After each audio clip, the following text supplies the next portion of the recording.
Welcome to the UNC media briefing this Wednesday, 1st of May, 2024. Thank you for attending. Today's presenters are MP Dr. Roodal Moonilal and MP Saddam Hosein. We will begin our press briefing shortly. In the meanwhile, please share the live. Thank you.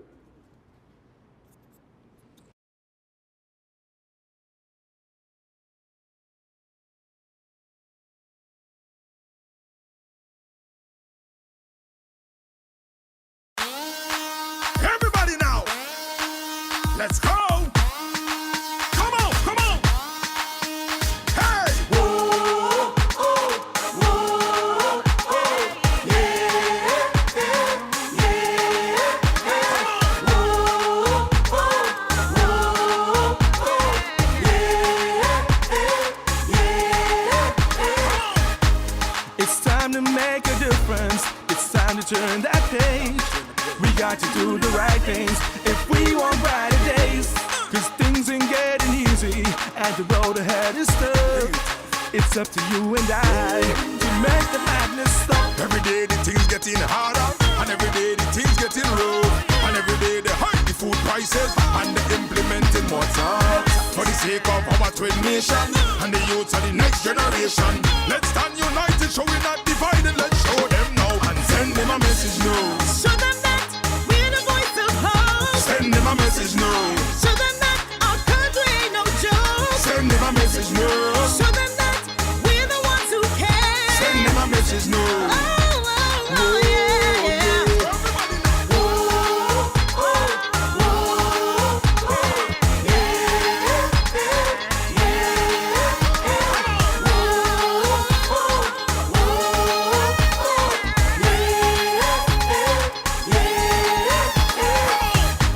From a distance, look at the picture. Tell me what you see. An abstract of destruction to destroy you and me. We got to do the right thing. We got to make that move. Cause if we don't act fast on this, we're the ones who lose. Every day the things getting harder, and every day the things getting rough, and every day they hike the food prices and they implementing more tax. For the sake of our twin nation and the youths of the next generation, let's stand united, show we not divided. Let's show them now and send them a message now. Show them that we are the voice of hope. Send them a message now. Show them that our country ain't no joke. Send them a message now. Show them that we are the ones who care. Send them a message now. Oh, yeah, yeah.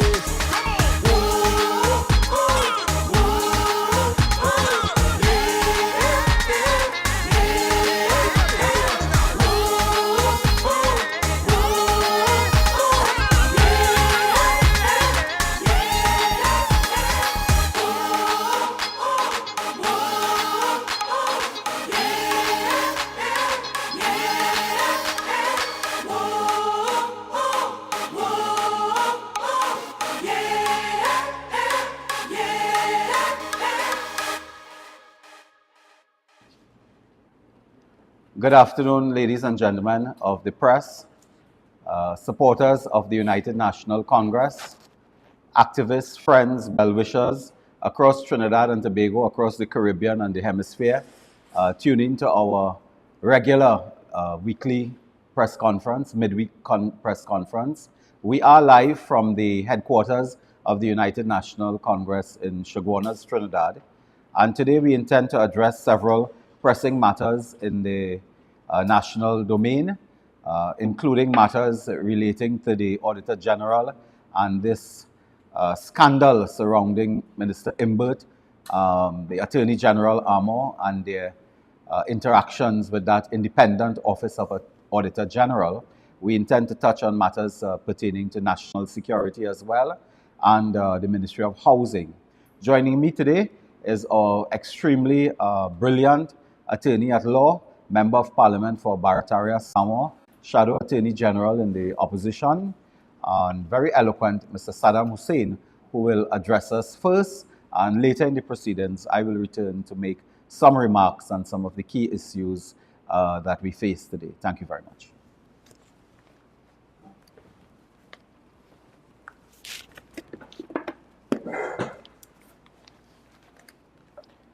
Thank you very much, Dr. Moonilal, for that introduction. Welcome, members of the media, to the headquarters of the United National Congress, and those who are viewing us live via our various social media platforms. This afternoon, we have invited you here, members of the media, to address a very serious issue that is taking place in our country in relation to this constitutional impasse between the Ministry of Finance and that of the Office of the Auditor General. I want to premise my presentation here this afternoon by going through various provisions of the Constitution and various letters that are now in public circulation via the attorneys at law for the Auditor General, Ms. Jaiwanti Ramdas, and the letters emanating out of the Office of the Attorney General. Now, when one looks at the context in which Trinidad and Tobago is placed, Trinidad and Tobago, according to our Constitution, is defined as a sovereign democratic state. And the Constitution declares that we are a sovereign democratic state. And part of being a democracy is respect for the offices and the importance of our independent institutions.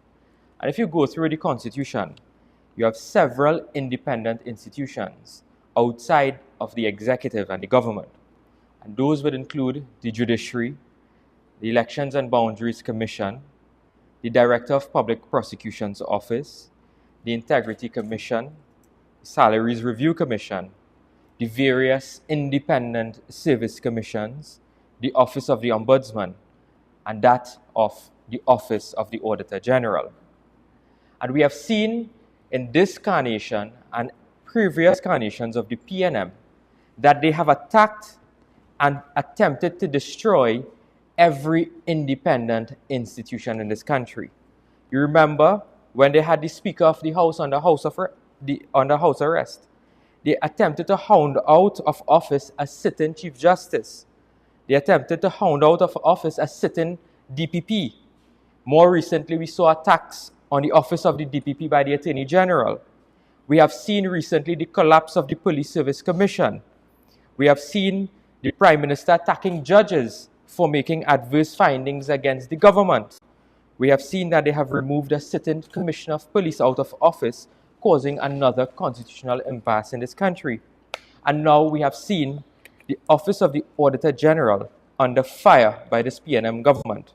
What this government is attempting to do is that they are hijacking our democracy by undermining the Constitution of Trinidad and Tobago. That is what they are doing. This government has no respect whatsoever for the office, the independence of the Office of the Auditor General. That office, according to Section 116 of our Constitution of the Republic of Trinidad and Tobago, states that that is a constitutionally protected office. The Auditor General is defined as having public office in this country according to the Constitution. And the Office of the Auditor General is very unique in that, and we must explain because persons may not understand the extent of what is happening. When the budget is passed, the government is given the authority, they're given the legal authority in order to spend money that was appropriated in the Parliament. So if the government budget was $60 billion, that is what they have to spend for that particular fiscal year. And when the government spends the public money, inbuilt in the Constitution is a check and balance for that particular spending. And that is done by the Office of the Auditor General. Because at the end of the fiscal year, the financial year, which ends on the 30th of September of whatever year, the Office of the Auditor General will receive the public accounts of Trinidad and Tobago, and the deadline for that is the 31st of January. And thereafter, the Auditor General will conduct the various audit examinations in all of the ministries to determine that what was allocated for you in the budget was actually spent, and you actually have the evidence to prove that this money was spent, and this is the items that were purchased, this is the services that were received by the government. And if you look through over the previous years, the Auditor General will normally, through her examination, or previous Auditors General, would look and you will see issues they raise in terms of monies were spent, but they didn't see exactly where the money was spent. That is as part of the public record. So the Auditor General will have access to all the books, records, returns, and other documents in relation to the public accounts of Trinidad and Tobago. And what is important is that the Constitution protects this office so much, it's an entrenched provision in the Constitution, that at 116 subsection 6 of the Constitution, it states this: in exercise of his function, meaning the function of the Auditor General, under this Constitution, the Auditor General shall not be subject to the direction or control of any other personal authority. What that means? It means that the Minister of Finance cannot tell the Auditor General how to do her job. The Parliament cannot tell her what to do. The Prime Minister can't tell the Auditor General what to do because it's an independent office. And that is what the Constitution provided for. All the Auditor General does is, at the end of her exercise in terms of the audit of that fiscal year, is present a report to 1, the Speaker of the House, 2, the President of the Senate, and 3, the Minister of Finance. And whatever report that she provides to the Parliament, they cannot tell her to adjust her report because that is her constitutionally enshrined duty to audit the books of Trinidad and Tobago. It's simple as that. And when you look, and I had to go back to this because we have to underscore this point and bring it home. When you look at the oath of office that the Auditor General takes, it's in the Constitution, it says that she indicated that she has been appointed as the Auditor General. And this is what the oath says, and I'll read it verbatim. I will bear true faith and allegiance to Trinidad and Tobago, and will uphold the Constitution and the law, that I will conscientiously, impartially, and to the best of my knowledge, judgment, and ability, discharge the functions of my office, and do right to all manner of people, after the laws and usages of Trinidad and Tobago, without fear or favor, affection, or ill will. And today, we have seen Ms. Jaiwanti Ramdas executed her oath of office without fear or favor from this PNM government, who has launched several harsh political attacks upon her under the cowardly cloak of parliamentary privilege. The Attorney General and the Minister of Finance, on the Friday that we had this debate in terms of the extension of time for this report, they launched serious, disgusting political attacks on the independent office of the Auditor General. So let's explain the procedure. The procedure is this. The financial year came to an end on the 30th of September 2023. The law says 4 months later, the government, the Treasury, must provide the public accounts to the Auditor General. So that takes us to when? The 31st of January 2024. So September 2023 financial year comes to an end. 31st of January 2024 is the deadline date for the submission of the public accounts. According to the public records that we have before us, the Treasury did in fact submit the public accounts to the Auditor General on the 31st of January 2024, indicating that the revenue for the year 2023 was $61 billion. We're clear on that. The Auditor General, according to our records also, would have complied with the law and submitted the Auditor's General report for the fiscal year 2023 to the Speaker of the House, the President of the Senate, and the Minister of Finance on the 24th of April 2024. Her deadline was the 30th of April. She submitted it 6 days before, which is the 24th of April. Then we went to Parliament on the 26th of April 2024 with the Auditor General report on the order paper. That means that that report was ready to be laid in the Parliament and made public so that everybody could see it. People in Trinidad and Tobago and the world by extension would have had access to that report. Now, what was interesting and bizarre was the Speaker of the House called on Minister Imbert to lay the report. And Minister Imbert folded his arms and as though he didn't hear the Speaker of the House, in total disrespect and contempt of the Speaker and the authority of the House. The Speaker then again called on the Minister to lay the report. And I think it happened a third time that she called on the Minister, and he neglected and refused to lay the report before the Parliament. The opposition, we saw the matter on the order paper and we raised the concern then. The Speaker said she did her duty in terms of placing the item on the order paper. It was for the Minister to lay the report. Then the government came and they indicated that they want an extension of time for the submission of the public accounts of Trinidad and Tobago to the Auditor General and an extension of time to lay the report. Now, this seems very perplexing. And I tell you this because when we were sitting in the Parliament, there was a completed report sitting on the desk of the Parliament. Why do you need an extension? The Auditor General never asked for this extension. All of the accounts were already audited for the fiscal year 2023, compiling a report forwarded to the Speaker, President of the Senate, and the Minister of Finance. So why this extension? And this is what they want the extension for. They now want to move the deadline from the 31st January to submit the public accounts to now the end of April. And they want to remove the report in terms of the report would be due now instead of the end of April to the end of August 2024. What happens in August 2024? The Parliament goes on a break. The Parliament is in recess at that time. So you would not have access or sight of that particular report until the Parliament resumes maybe sometime at the end of September into October during the budget time. And we all know during budget time, budget takes precedent over any other matters. So this is what the government has attempted to do. So let me bring some light in terms of what happened in this particular matter with respect to the public accounts of Trinidad and Tobago. Now, based on all of the information we have before us is this. When the public accounts, and we have to be clear on this, when the public accounts was delivered to the Auditor General on the 31st of January 2024 to be audited, the exercise began. 2 months later, the permanent secretary from the Ministry of Finance took up the phone and called the Office of the Auditor General and says, listen, we have detected an error with the accounts that were submitted to the Auditor General. And this is the error. The error was that the revenue reflected on what they were submitted previously is $3 billion less. $3 billion.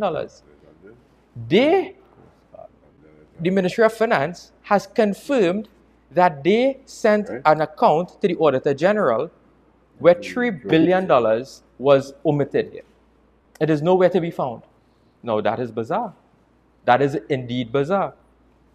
Then, thereafter, there was a series of harassments to the Office of the Auditor General, and I could go through step by step what they did. They called the Auditor General on one day. They sent a WhatsApp message. They sent about 3 emails. They sent persons by her office. It is all outlined as part of the public record. They have hounded the Auditor General of this country. They have hounded the Office of the Auditor General in this country. That is what they have done. And then, when the accounts were finally submitted, sometime around 2 months later, after the March, when they discovered the error, this is something strange that happened. The Auditor General is saying that by the 15th of April 2024, she had 2 different accounts in her possession. One reflecting a figure of $61 billion in revenue, and the other one reflecting a figure of $64 billion in revenue, which accounts for the $3 billion difference. But the strange thing is that the both accounts were dated the 31st of January 2024, which means that one of the accounts, according to the information that we have seen, was backdated. Now, I have in my hand 2 statements of declaration, both dated the 31st of January 2024 with different figures. So there must be some explanation for why the Auditor General was given 2 different statements, both dated the 31st of January 2024, both submitted at different times, and both having different revenue figures. Now, I heard the Minister of Finance indicating that they will launch an investigation into this.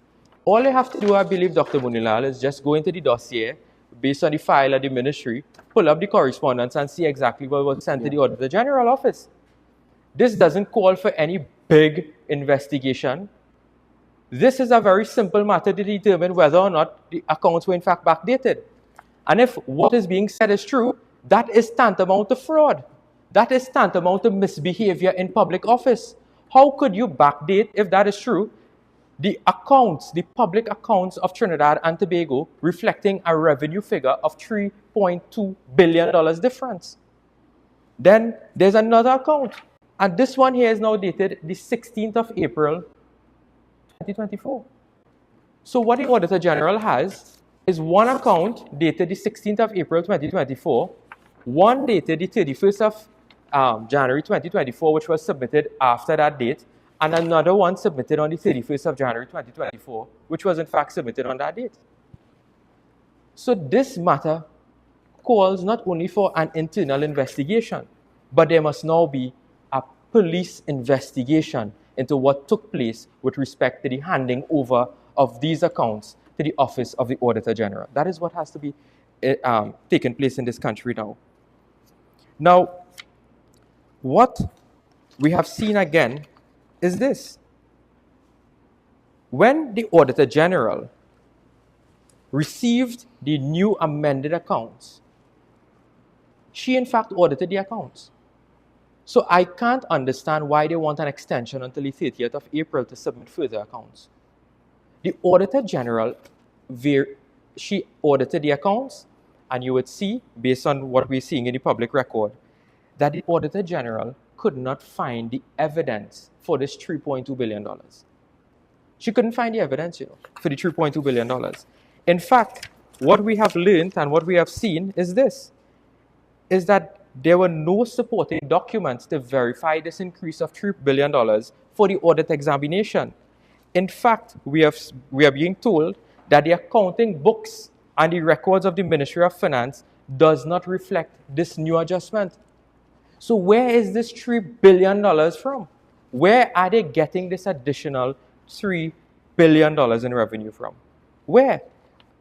That is a missing $3 billion in this country, and we deserve answers with respect to this matter. So when the Auditor General was refusing to receive these new accounts, notwithstanding the fact that she did in fact receive them and ordered them and couldn't find the money, there were legal threats. And the Attorney General office would have sent out letters to the Auditor General, and the Auditor General says, listen, I'm a public office. I come to the office of the AG for legal advice. The Attorney General washed his hands off the matter, and he said this. He said that you go and find your own lawyer. There's a letter dated the 19th of April 2024, and he's prepared to pay the fees for that lawyer. Okay? So he says that he's representing the Ministry of Finance. It would be a conflict of interest to represent the Office of the Auditor General. You find your own lawyer, and we will pay for it. Well, the Auditor General went and found a lawyer. And who did she find? Mr. Anand Ramlogan, Senior Counsel of Freedom Law Chambers. And I think that is where the problem lies. Because now, the Auditor General has sought legal advice, and now she's asking for her attorney to be paid. And the government is now refusing to pay the lawyer for the Auditor General. While the Office of the Ministry of Finance has Mr. Douglas Mendes, Senior Counsel, the Attorney General Reginald Amo, Senior Counsel, Mr. Simon De Labastide, and Ms. Kendra Mark Gordon, 4 lawyers. Complex issue. And now what the Attorney General is saying is something bizarre again. He is saying, I need to get senior counsel advice to determine whether... So let me start over. I, as a senior counsel, need to get senior counsel advice to determine whether I should pay your senior counsel. That's what he's telling the Auditor General. You think that making sense in Trinidad and Tobago? That not making any sense. Why is the Attorney General so hell-bent on not paying for legal representation for the Office of the Auditor General? They should pay for the legal representation. Maybe if it was a different lawyer, I think maybe they might say, so little you're paying. So these are some of the issues that we wish to ventilate here today, members of the media. And I believe that legal proceedings are being drafted based on the correspondence I have in my possession from the Freedom Law Chamber that action will be taken if the government refuses to so do. What they need to do is pay. And all of this stemmed because of the unlawfulness with respect to the accounts of the Auditor General and the backdating of the accounts as indicated by the Office of the Auditor General. And before I said that they want to launch an investigation into everything. About 21 babies died. They now want to launch an investigation. I believe they launch an investigation into firearm users' license in this country. They do everything to launch investigations in this country. So I like to call them the terrible three. We have the Minister of Debt, we have the Minister of Fret, who is Minister in birth, and now we have the Minister of Sweat. As soon as Amo heard that Anand Ramlogan is representing the Auditor General, he started to sweat. The man backpedal. So we have the Minister of Debt, the Minister of Fret, and we have the Minister of Sweat. That is what we have in this country. So members of the media, these are some of the issues that I wish to raise. And before I leave you, I just want to ask one question, because I also shadow issues in relation to the Office of the Attorney General. Is it that they're hiding this report? Because this report has confirmed, the Auditor General report, that they have spent $23 million to outfit the DPP's office north, and a further $29 million in rent, and not a single soul has occupied that office. That means that they have spent $52 million, and not a soul occupied that office. Not a letter typed, not a phone call received at that office. Is that why? One of the reasons that they're hiding this particular report. So in conclusion, I wish to bring these matters to the attention of the media, that the PNM has always known to attack the independent institutions, that in fact the Auditor General did audit the amended accounts that were sent to her. So this extension by the Parliament is completely unnecessary. There's an attempt to hound out and attack the independent office of the Auditor General, and they must stop frustrating the efforts of the Auditor General and ensure that she has proper legal representation. So I thank you very much, members of the media.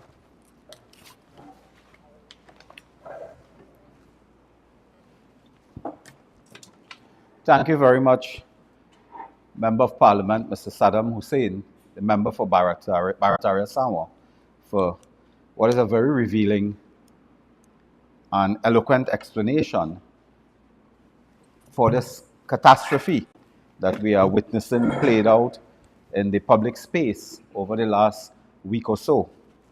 Our brothers and sisters of the press, you have heard from MP Hussein a very disturbing development of the attack on independent constitutional institutions. And that has been a pattern of this government dealing with the Police Service Commission, the Judiciary, the Office of the President, the Integrity Commission, etc. Today, they are attacking a very important independent institution that deals with our accounting, our public accounting. And this is extremely serious for several reasons, and I'll make the point in my introduction here that I served on a very important committee during the period 2007-2010. I was actually chairman of the Public Accounts Committee, which is also provided for in the Constitution. And during those 3 years I served as chairman of the Public Accounts Committee, I had the opportunity on numerous occasions to interact, to interface, and to examine the Auditor General of Trinidad and Tobago and the staff of that very critical office. And we worked very well. We may have had our disputes and so on. We may have had concerns over each other's conduct, as the case may be. But this is the first time in my life, in my parliamentary life, I've come across such an issue where a deadline has gone and the government of the day attempts to, how do we put this in a language people can understand? What they're doing is that a period of exam has finished. You ever go to a university or school, you write an exam, you leave the room, and 4 hours later you forget to answer a question, and you go back to the room and say, could you hold I just have to submit this one piece of paper again because I forgot to mention something. That is what they are doing. They are trying to go back into the examination room to submit documents when the time has clearly gone.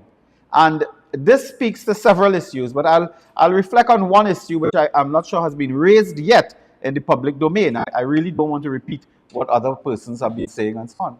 But when you act in this manner, the government today, Mr. Imbert and his team, when you act in this manner, you are undermining the credibility and the integrity of financial information. The Auditor General is there to audit our financial management, to bring clarity to our expenditure and our revenue, to state from an independent perspective that what the information we have is accurate. And that process of accounting requires transparency. If they are not careful, they are undermining the integrity of our financial management and accounting processes. And that is very serious. That has implications for the international community. We are being monitored. We are being monitored on the basis of our financial integrity. There are credit rating agencies across this world that monitor our financial performance, our fiscal performance. They depend on public documents to be accurate, to be transparent. Apart from that, a government interface with a banking community that conducts business with a government every single day. We interface with a private sector, both local and international. We interface with a private sector, banking community, credit rating agencies, and they depend on the government and independent institutions like the Auditor General to ensure that there's accuracy in reporting. Otherwise, our not just our image, but our ratings could nosedive if we do not have proper and accurate figures. And I asked the government, they have discovered that there was a mistake with what they call digital checking, accounting, and so on. Did that happen in 2022 as well? Did that happen in 2021? Did that happen in 2020? Are all the accounts we have had over the last years under Minister Imbert are all in question today? Because if it happened in 2023, maybe it happened before. These are the questions. And I am told by those in the know, experts in that sector, that there are computer software applications and so on that reconcile data. This is not something where you sit down with a hook and a set of sheet of paper and pull out by the hook and watch every bill and cross-check it with the next hook. This is something that they do with a very sophisticated application to ensure businesses and banks operate every day. They have to reconcile, their information, their financial data. So when Imbert comes to Parliament with a cock and bull story about they forgot $3 billion because of digital checking and so on, that is a cock and bull story. He's not fooling anyone. This is happening because they did not submit proper and accurate information. And then they sought to cook up the books so that the economy would look bright in an election. This is effectively an election year. This is the last 12 months in a calendar year before a general elections. So they are cooking up the books because you won't get 2024 fiscal year accounting until next year. And you don't know what is happening next year. We know this year. So they are cooking up the books. And members of the press, I want to tell you, we have warned the country. They are involved in serialized siphoning of public funds. They are serial offenders. And they are siphoning public funds. And for better or for worse, I have in my possession what I verily believe to be. I verily, and as we say, I honestly believe that I have in my possession excerpts from the Auditor General report that was sent to the Speaker, the President of the Senate, and the Minister of Finance. Take a drink for that. And I have in my possession excerpts which I am about to read, and I believe we will display as well. And this may well explain why they must cook the books and call upon and call upon, you know, there's something they have all over the place, men who think they can cook or men who can cook and so on. This is now finance ministers who think they can cook. So we have a situation where I have what is purported to be Chapter 5 payments out of public monies to members of parliament. Members of parliament receiving public monies outside of their stipend, of their salary that we received. And what is remarkable here is that there's a particular member of parliament whose name I will not call now, but it is in the document that was sent to the three office holders. A member of parliament receiving rental property, $225,000 in fiscal 2023 for renting property. When they conducted this audit, the Auditor General, it was reported in writing that this member of parliament was only receiving rent for one particular building in, was it the National Security? In the Ministry of National Security.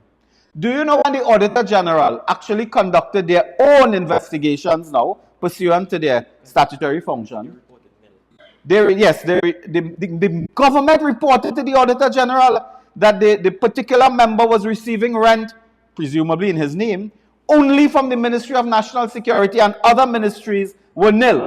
They actually reported nil for other ministries. When the Auditor General conducted her investigation, then discovered that this member of parliament is indeed receiving another rent for a building to the Ministry of Agriculture, Lands and Fisheries that was not previously reported, a rent of $216,000. But here the one that really catch me too. The Ministry of Finance sent a document to the Auditor General saying, the Ministry of Finance sends a document to the Auditor General saying that this member of parliament only receiving for national security. Every other ministry is nil. You know what they discover? The member was receiving money from the Ministry of Finance. Actually from the Ministry of Finance, that failed to even report that the member was receiving a rent of $310,000 rental of property to the Ministry of Finance. What manner of madness is this? So they gave the Auditor General fake information, completely wrong, inaccurate, even about themselves. Why are they hiding that this member makes every year $752,000 in rent from the government? When you break that down, divided by 12, he receives more money, more income per month than the Prime Minister. Then the Prime Minister is here in the report sent to the Speaker, the President of the Senate, and the Minister of Finance from the Auditor General. Is that what they're trying to hide? Is that what they are trying to hide? Look at next one. I think we can bring it on the screen. I think we can bring it in. It says development of eco-friendly business sector. All of that is a big word to say scrap iron. Scrap iron. By memorandum dated, it is up. I think it is right here. You can see it on the screen right here. I'm actually pointing to it now. So by memorandum dated the 5th of the 9th, 2023, the ministry has advised Ministry of Trade and Industry that an overseas payment of United States dollars $26,000 was made on the 10th of December 23 to a company located in Indonesia. Now some of them, if you give them a map of the world, they can find Indonesia. But you're paying $27,000 US to Indonesia for the purchase of 4 laser analyzers for use by the scrap metal inspectors. Well, whatever is a laser analyzer, we don't know, but we assume it's some piece of equipment. $26,000 US gone to Indonesia. The investigation of the Auditor General says numerous attempts were made to contact this company for the expected date of delivery of items, but there were no responses. More than that, this company's website can no longer be found on the internet. The company gone, the website gone, and the money gone. $26,000 United States dollars gone. Businessmen scrunting to get $200 US in the bank. Big businessmen standing up in a line in the bank to get $300 US. $26,000 gone to a company in Indonesia that disappear, website disappear. To date, the ministry has been unable to secure the items from the supplier or recover the payment. Now, this is Minister Paula Gopi Schoon. I always mispronounce that, so I took my time. Paula Gopi Schoon, ministry, take 26,000 US dollars, send it to a company that don't exist. We want to know where the money going. Police, this is a matter to report to the police. Is this why they want the Auditor General to pull back those big books, as Saddam told you, that were laid in the house? Big 3 or 4 big books laid in the house, and they said, no, we're not laying it according to the procedure. When the time came, I thought Imbert was on his legs to lay the report. He was sitting, I thought he was standing. So, I didn't know. Well, you could say the same thing, but I won't. He did not, he refused, and then put a giggle on his face. He was giggling when he was supposed to be laying those reports. Is it because $26,000 gone? Is it because a member of parliament on the PNM benches making $800,000 in rent per year? And not only that, when you refused, when you submitted information that said, no, nil, he's not making that, and the Auditor General investigated, that is what we would like to find out. Here another one, you have a clip that you can go up, dealing with drones. The Ministry of Finance, again I believe, Valuation Division, a check dated 27th of September 2023 in the amount of $206,356.50. I can't pronounce those kind of big figures on a dry throat, sorry. I have to.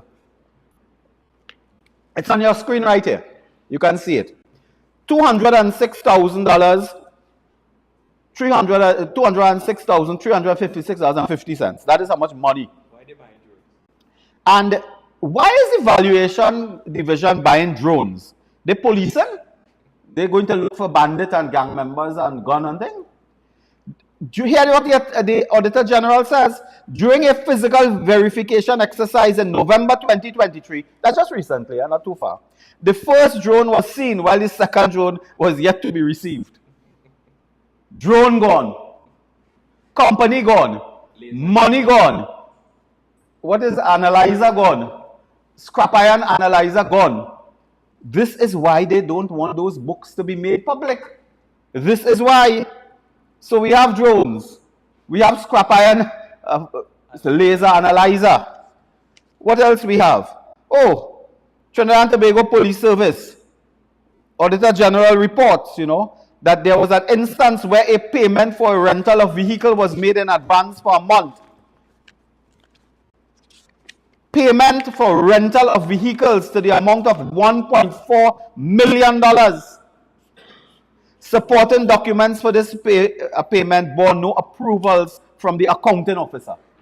If the police commissioner is the accounting officer of the TTPS, the police spent $1.4 million without supporting documents for what? Rental of vehicles. The DPP office, you had raised this. Saddam had raised with you the DPP office, where they are reporting that without anyone occupying the particular office, I believe is in Port of Spain somewhere, the government paid to outfit that office $23 million, paid in rent $29 million. This is just for a period of 2019 to 2023, $29 million in rent, $23 million in outfitting, almost $52 million or so. 29, 39, 49, and 3. $52 million paid DPP office, and no one occupied it. Look at it. It is in the Auditor General's report. And this is why they don't want goodly lady to have her work laid in the parliament so the public can read it.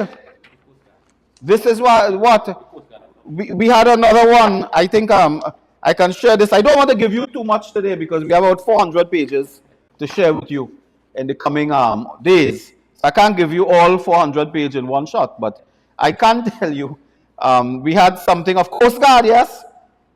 They put under maintenance of vehicles. They put under maintenance of vehicles payment for air conditioned units. Erroneously. So they pay for air-conditioned units in the coast guard and put that under maintenance of vehicles. They're siphoning money.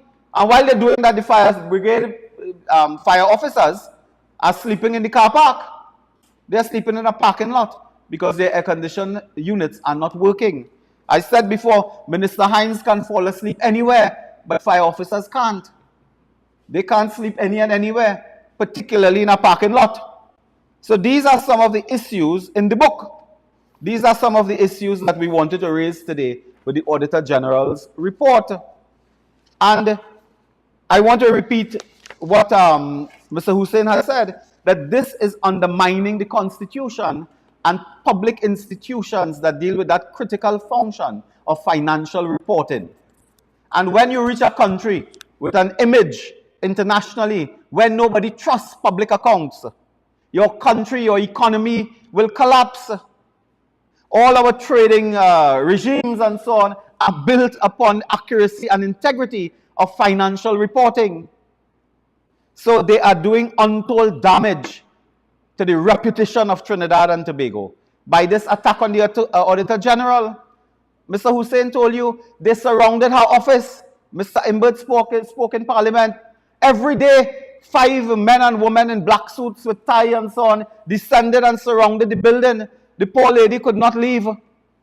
I don't know, we may have to take her with a helicopter in the sky. They surrounded her office.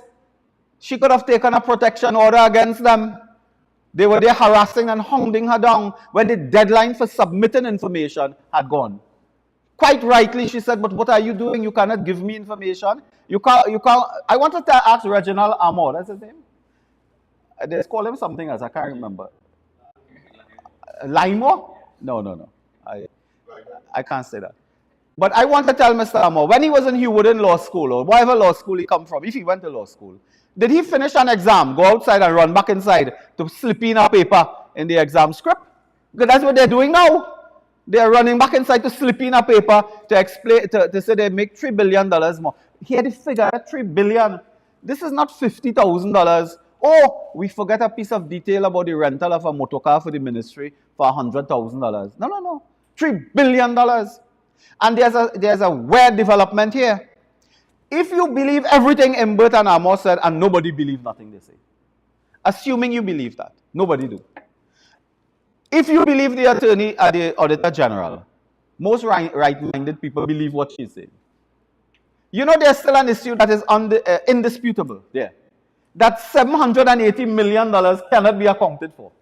Almost $1 billion in expenditure. Assuming that all right, they cannot explain $780 million. They cannot. And assuming what we believe to be right is right, they are trying to cook the books by putting in paper revenue when they have no evidence of that. So the accounts will look good and nice and juicy, rosy. Everybody suffering, no jobs, poverty, no medicine in the hospital, education system collapse. But they will show you a book and say, look, we reduced the deficit. They can't reduce nothing. And this is the issue we face here today. I will just touch one or two matters again.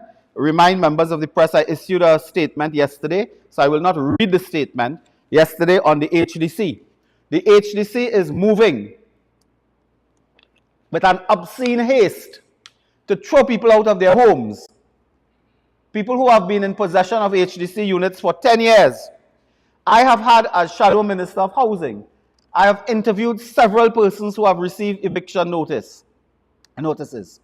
Do you know those people would like to pay? They would like to pay. They would like to pay something. In one case, a lady is owing $53,000. The HDC said you have to pay half. That's $25,000. The lady is not working. How you paying $25,000? But the lady is saying, I can pay $500 every month, $700 every month, because she gets a social welfare grant of some kind. She said, look, I can squeeze. The lady is sewing in her HDC house. She's making shirt and dress and so on and sewing. So at the end of the month, she does receive a small amount of income. But the lady is saying, I can pay $700 a month and I can continue paying this. But I'm not employed. I have no other job. They want to kick out people like this from the HDC house because they can't pay $25,000 a month. You see what happened there? But they take 26,000 United States dollars to a ghost company. A ghost company in Indonesia. How do they know the company in Indonesia? They read that on the website that was later pulled down. That company could be somewhere in Port of Spain, you know. Yeah, they're scam, and this is a government that is so easily conned. 100,000 United States dollars goes every month to a company in Washington for quote-unquote lobbying service. We know the gentleman, when he was here, he went in Central to eat roti and goat. His favorite meal. When I made him out and others in the UNC made him out, we said we can't make this. He gone by the PNM, 100,000 US dollars per month. 26,000 US gone. But the lady is going to be kicked out of an HDC house because she cannot pay $25,000 to the HDC. And many cases like this. So I call upon the HDC to follow our pattern, the People's Partnership. When we were there, we met and we treated with all tenants on a one-to-one basis. And we did take money from them. But we took whatever they could afford on the understanding that they will permanently and continuously pay. Another case, I have all the cases, somebody's unemployed for 4 years, they lost their job, the economy has collapsed. How you expect them to pay monthly to the HDC $3,000 a month if they're simply not working? The HDC say, no, you owe us that, give us 50% or else. So the HDC today is promoting criminal activity by putting people on the street, homelessness. That will create a desperation. That desperation may well lead to more crime. And then I asked the HDC, knowing them as I know them, the Ministry of Housing and so on, are they throwing out people from apartments so they can vote apart? Put others in the apartment. Put the PNM supporters in apartment by throwing out people who are in the apartments already. Is that the plan? And these are some of the issues I will be raising in the coming days. I have much more information on the HDC and persons who are being evicted and so on. I wanted just to touch one issue before, two issues again. Again, today I took note in the newspaper, and this headline today is in the Newsday. Just to remind you, HDC evicts San Fernando mother of two for owing $63,000. $63,000. They wanted to pay half of that when people are not working. Sometimes there are, in this case or another case I can remember, there's a mix-up over the years and you believe that your money is going to the HDC. And they didn't go for a couple of years or so, and you are prepared to pay. They're still evicting you. This is heartless. In the Express today, I took note of an editorial, if I am just to switch to national security for a moment. Shame on TTPS, where a judge, a High Court judge has ruled that the TTPS must immediately present resources, equipment, and so on to police officers to investigate child pornography on local online sites. This is a serious, serious matter, deadly serious matter. I want to remind you that a UNICEF study found that 23% of girls and 14% of boys in Trinidad and Tobago reported experiencing sexual violence before the age of 18. This is Trinidad and Tobago. Today, when the police wants to investigate these matters, you know what happened? The police reported to the court that they don't have phones. Forget the higher technology, they don't have a telephone to check this and check that and so on. And the police is now mandated. And in this horrific manner, I want to call again for the establishment of a national cybercrime agency that brings all the institutions that deal with cybercrime under one umbrella, with experts from both the public and the private sector, the IT community and so on, so that we can get the technology, the resources, the human resources as well, to track down persons who are involved in this dastardly business of child pornography and circulating at will and destroying the children of this nation. This is a serious matter, and the police must be properly resourced to deal with this. And our administration, we said it before, will indeed establish a national cybercrime agency, fully resourced with international expert assistance, so that we can deal with this matter. We can deal with this. The other related matters, people are making bomb threats to schools and so on. To this day, the police and other agencies in national security has not found, arrested one human being for bomb threats against schools and terrifying children and so on. Remember that. So this is an important matter that I wanted to to raise and to indicate that in the United National Congress, we do have a plan. We do have an approach to dealing with this matter. And we are convinced that when we form the government, we will address issues relating to this horrible and disgraceful crime against children and our nation. I wanted to say that we are extremely confident in the United National Congress. Recently, we had an extremely large mass-based celebration of our 35th anniversary in the party at these headquarters, the grounds of the headquarters, in which thousands of persons came out. We awarded, I think, 35 stalwarts for their contribution. So our party is strong and getting stronger. On Saturday coming, we are having a South Family Day at South Ranch in the constituency of Oropouche East, in the area of Mohes Road and what we call Transfer Village in that area. And that would be a mass event as well. So I want to tell our members that do not be, disturbed. Do not be harassed by persons who are in the public domain, who regrettably are from our own party and making statements that are undermining or seeking to undermine the political party, the United National Congress. These persons are crying out for internal election as if internal election was postponed 5 years, like under the PNM. Internal elections in the UNC has never been postponed. In fact, I don't think we ever went through any period in which we postponed internal election. In fact, we brought elections closer. The political leader is on record, is a record of actually bringing up an election, not postponing it. But yet, this Mickey Mouse team moving around the country crying about internal elections as if somebody postponed. Who postponed it? Where? When it was postponed? I was out of the country. I didn't see that. There was never any issue but trying to make a campaign. And on Friday last, I want to tell the UNC members and the population, the government was on the ropes. Man, we had them there like Sugar Ray Leonard had Tommy Hearns. On the ropes. A vote came on this motion to extend the time to submit information to the Auditor General. The government had 19 members. The opposition, by definition, also has 19 members. 14 were in the parliament. 5 absented themselves. And I remember Mr. Pandey saying, in politics and war, those who are absent are always wrong. You cannot be right. You cannot say, well, I didn't know, and nobody told me the order paper, supplemental and all that. There was a supplemental order paper. Apart from that, you need to be in the parliament. We often joke, myself and other members of the party, some people hurry to get a seat. And when they get a seat, they can't sit down on the seat. When they hurry to get a seat, when time comes for screening, people come with big truck, tassa, dancers, food, drink. They want to get the seat. And when you get the seat, you can't sit down on the seat. You're not there. You are absent. And that happened last Friday. We could have toppled the government. The government could have fallen on that critical vote, forcing Rowley to call a snap election. But 5 of our members were missing in action, MIA.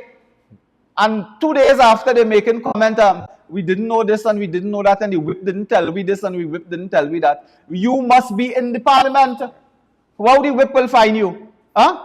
You will send a pigeon with the news somewhere in a remote area of the country, send a pigeon to tell you. You must be in the house. That is what you were elected. I was leader of government business for 5 years. In a government, I repeat. All members of that government had to tell me when they're leaving, when they're coming back, where they're going. And they were ministers. Huh? You could never leave the parliament without I knowing exactly where you are. And what time you're coming back, because we have vote. Today, members are taking off. I have noticed that. On a Friday, when Friday come, members at 4:30, that's when they serve tea. Sure. After they collect their little tea bag or whatever they have there, they collect food and take off. Parliament is not a restaurant. It is a place to do the people's business. It is not the breakfast shed. You don't go there for food. You go there to represent people. And members must stay in their seats and in the parliament and attend to the business of the people. Shockingly, the member for Naparima, I believe, comparing himself in a release to the opposition leader. He said, you have better record than the opposition. Well, then you should lead. Your record's so good. Comparing himself to an opposition leader. You ever hear a minister comparing himself to the prime minister? The opposition leader is there for a specific job. She has constitutional responsibilities. She has responsibilities in the House, outside the House. And on Fridays, the opposition leader will be between the opposition leader's office, her office in the parliament, in the House, all over. And sometimes when we leave the parliament, she is still there meeting people and conducting business. You can't compare yourself with her because you sit down in the House once or twice. So it was shocking, and that member ought to know better. I say no more on this platform. Other members of that, I always tell these members, be careful what you ask for. Be careful what you ask for. You know why? You might get it. And you must be careful. So the other members of that Little Mickey Mouse Club, please get yourself in order. We have the government on the ropes. Our supporters outside believe we can and we will be victorious. We don't need anyone now to be creating ripples that could undermine or has the potential to undermine our journey forward. I will say much more in the coming days on this. So I think I will end by congratulating the working people. I will end by congratulating the working people on this day. It is May Day. It is a celebration of the victory of the working people and organized labor, started in 1886 in the United States. A big struggle, major protests, where workers demanded better working conditions, shorter hours of work, and so on. So today is a very historic day. And on behalf of the political leader, Mrs. Prasad Bisesa, on behalf of our Shadow Minister of Labour, Mr. Rudranath Indar Singh, myself and my colleagues, we extend fraternal greetings to the trade unions, the workers, the employees of Trinidad and Tobago on this great day, May Day. Thank you all very much.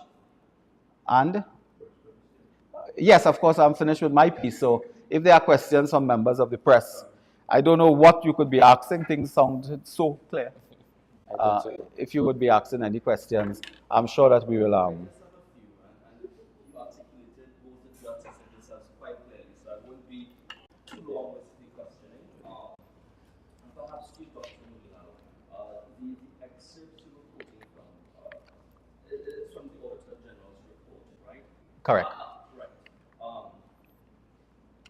Are you at liberty to name? I know you were very on the fence with the MP who was collecting these lectures for our clarification. Was the person named in it?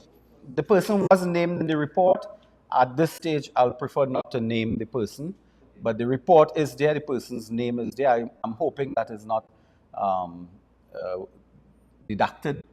It is not withdrawn. It is not, it doesn't disappear when another report comes out, if another report comes out. But the person is an elected member of parliament without ministerial office. Having read the document and perused it, how alarmed or concerned are you of this conception of cooking the books ahead of a general election?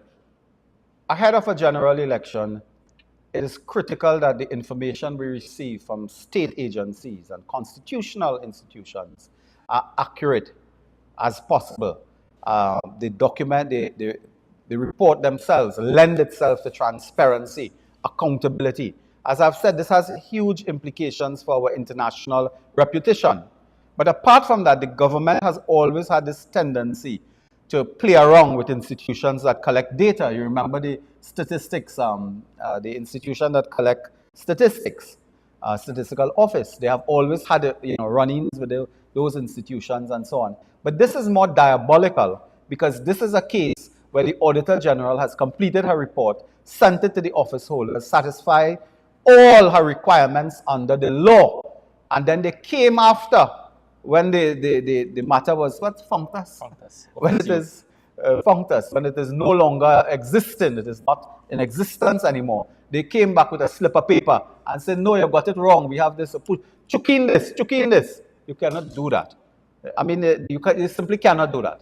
And they have gone and passed a motion, I think with the help of 5 members of the opposition, because if the opposition members were there, the motion would have failed. So 5 members of the opposition are now propping up this government, propping them up. And with the help of 5 members of the opposition, they passed the motion that extends the time. The matter is now a matter that is threatening to go to court, and we'll see how it plays off. But politically, I will say that this is very diabolical, coming in an election year where the government want to use data to look good, and they are reckless as to our international reputation, as to our credit rating agencies' assessments and so on, when they cook up the books and give inaccurate information. Just if I may just may add to that question. At the end of the budgeting exercise in 2023, all we get as members of parliament will be something called the revised estimates. It's not the actual figures of what was spent in 2023. So we rely on the Auditor General's report to really confirm what the expenditure and revenue would have been for that fiscal year, which comes about 8 months later or so. The issue with that now is that Auditor General report reflects, one, our overdraft, because we don't get that figure in the budget. It also reflects what our actual public debt will be, because that is also important to determine our credit debt ratio and all of those other issues. And the Auditor General report also indicates various ministries, as Dr. Moonilal rightly indicated, where there's a lack of internal controls in terms of corruption can take place with the expenditure of public money. So that is why it's extremely important that the figures are accurate so that we have a proper financial outlook of what took place in fiscal 23. The minister alluded to the fact that there needs to be a probe into this, proper confidentiality, that people, this probe can unearth anything that, can suggest or hold people culpable for any sort of, corruption or misappropriation. Well, this government has a penchant for investigating themselves. Who does the probe? Why are they probing? The issue is, Jesse, the Auditor General has completed her report. She has even taken into consideration the amended accounts that they submitted to her. So this matter, as Dr. Moonilal rightly said, is functus. The matter is at an end. The report is on the desk of the Parliament in front of the Speaker. So I don't understand the extension, or what they need to probe is why $3 billion is missing from our revenue. That is what should be proved. Anything else? That's it?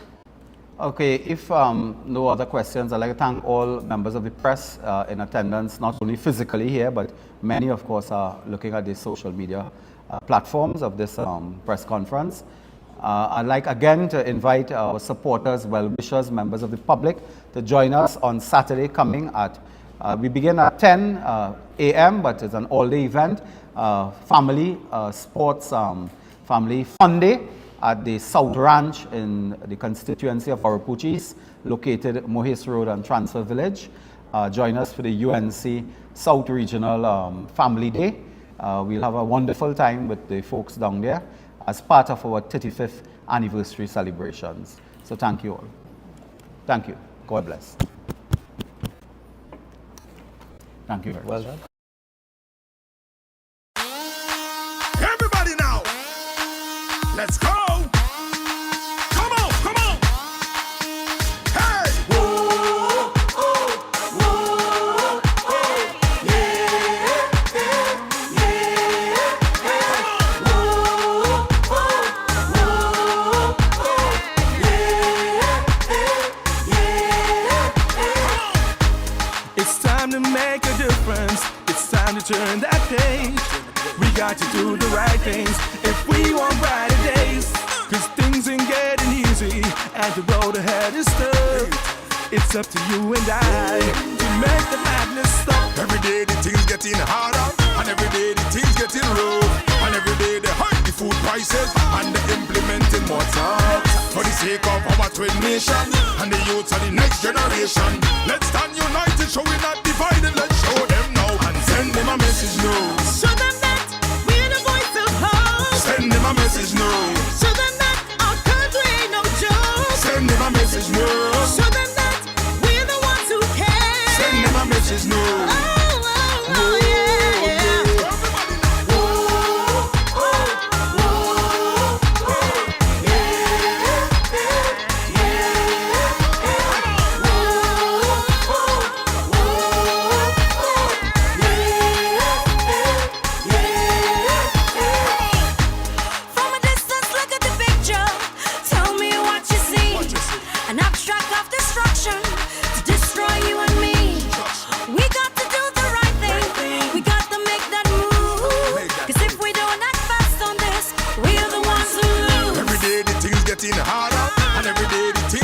road. And every day they hike the food prices and they implementing more tax. For the sake of our twin nation and the youth of the next generation. Let's stand united, show we not divided. Let's show them now and send them a message now. Show them that we are the voice of hope. Send them a message now. Show them that our country ain't no joke. Send them a message now. Show them that we are the ones who care. Send them a message now.